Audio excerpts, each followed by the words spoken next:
Welcome back to another episode of Exploring the Spectrum. I'm Steve Strum. Today we have Nicole Moehring, and hopefully I got that correct, with Voices of Change 2018, and we are going to discuss a topic that's often not covered anywhere. So, Nicole, I'm going to do some of the backstory, make sure I have this correct, and kind of give it to you to share, your story of courage. So, you have two kids, a boy and a girl. Both of them have developmental disabilities in autism land, which is the purpose of a lot of what we're talking about today. And both of these children, who are already beset with challenges where they feel they may fall out of societal norms or fall out of societal support system, had a very unique and terrible experience that helped you with the inspiration to create this organization. I'm going to let you tell the story. And thank you for having the courage to come on and talk about this and how you're helping change other people. So, Nicole, with that, tell us a little bit about your story. So, Steve, thank you again for having me on. So my son has autism and Fragile X syndrome, and my daughter is actually neurotypical. And in 2016, my son disclosed, every parent's worst nightmare, that he was molested by someone we knew and trusted.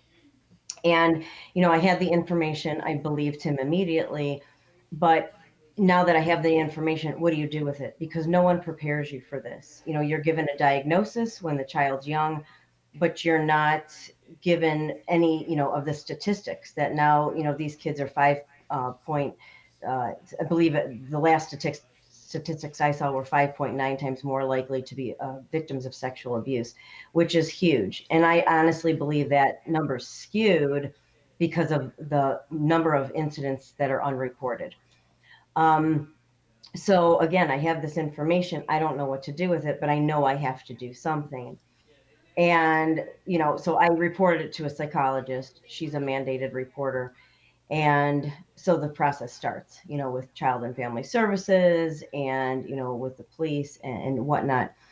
And, as we go through the process, it was just extremely disheartening just to know how many individuals that are supposed to be protecting him just basically just kind of brushed it off because he has a developmental disability, and they just weren't hearing his convictions and hearing what he had to say. And the one thing I want people to know is kids that disclose this with developmental disabilities especially, they don't know how to lie.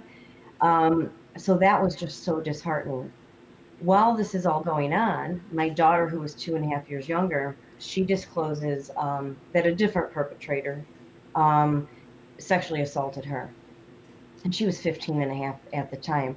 She came to me immediately, and she just, discloses to me, I reported it. The justice system with her, working with her, was completely different.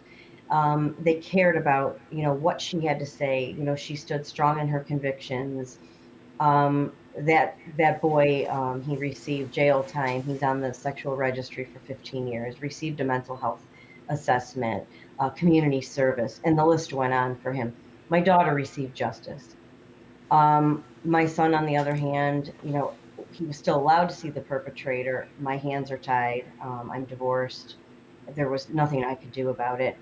And because he was still allowed to see the perpetrator, you can imagine it happened again. They don't just stop once. This is an illness.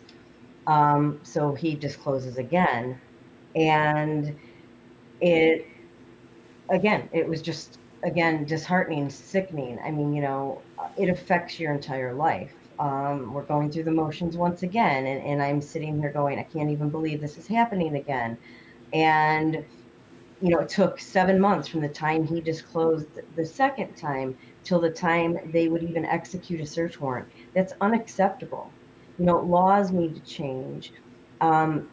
People need people, and when I say people, I mean, the justice system, lawyers, law enforcement, prosecutors. They need to listen to these children. These children have every bit of a right to be heard, to have their story heard.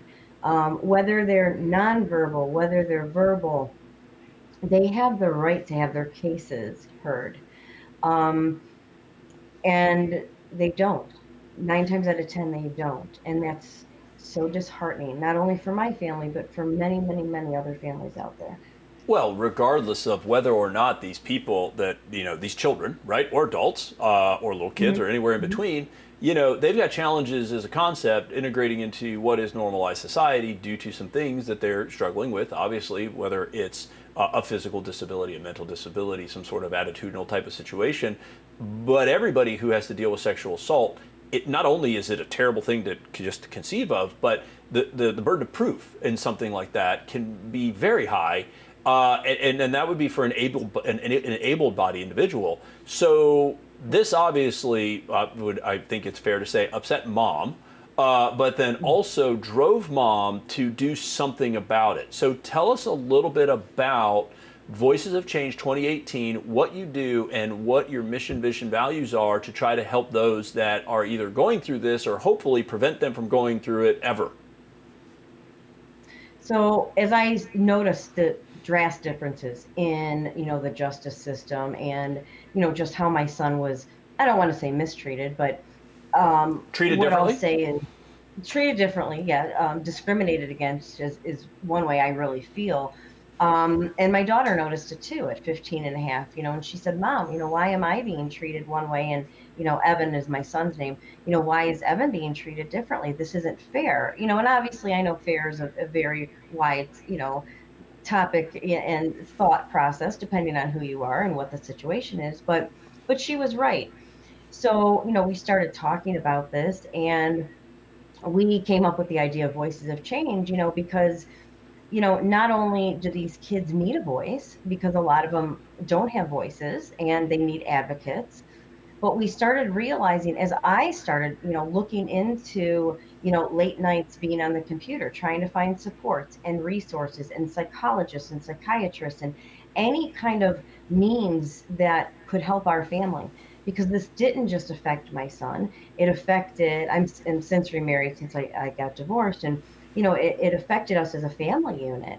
And it's life altering. I mean, our entire world turned upside down. And to this day, 6 years later, we're still dealing with the ramifications of this. And so when I started seeing all this, and these things aren't just readily available, they're not at your fingertips where, you can just go on the internet and search, resources for kids with developmental disabilities that were sexually abused. And they're not just there. Are resources out there? Yes, there's resources out there, but they're not available. And I didn't think it was fair that someone that's going through this insurmountable pain, you're trying to help your family, you're trying to help your child, it shouldn't be that difficult. And as I started talking to other people, I noticed that people were saying, you know what, I gave up. So then when somebody gives up, well, you're not getting the proper treatment that you need, that your child needs, that your family unit needs. So then you're not going to heal. And then as a result, that trauma just keeps carrying through life.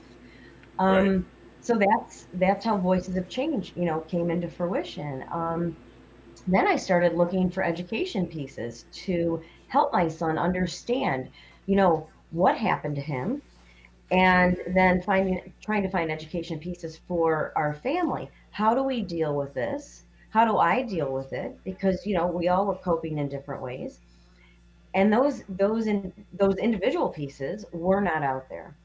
And that's when I, thought came up with this thought process of we need materials to for that prevention piece, for that awareness and that prevention piece, so that we can reduce the risk of abuse for these Well, kids, for these families. that is amazing that you had the courage to stand up that not once, twice, but three times, right? Mhm. And what we're going to do is we're definitely going to hang your website up there, which is voicesofchange2018.org. We're going to hang it on iwannabuzz.com website for people to come and check you out. As we take this away for our audience viewership that's going to see this, what's the one thing that a person can do to help Nicole as family mom or Nicole as executive director, founder, president of Voices of Change? What is the one thing that a person listening to this interview could do to help your family and the people that you're trying to impact? If you see something, if you think your child's been a victim of abuse, say something. report it, because these kids can't always speak up for themselves, because let's face it, if they don't know what good touch or bad touch is, secrets versus surprises, they don't have that mental capacity all the time. We need, as parents, as caregivers, as special ed teachers, as the community, we need to be looking out for these kids. It's our jobs. It's our jobs to take care of these children. They're most vulnerable in the society. Um, Please, we need to work together. It takes a village. It truly takes a village. We have to eradicate this in some way, shape, and form.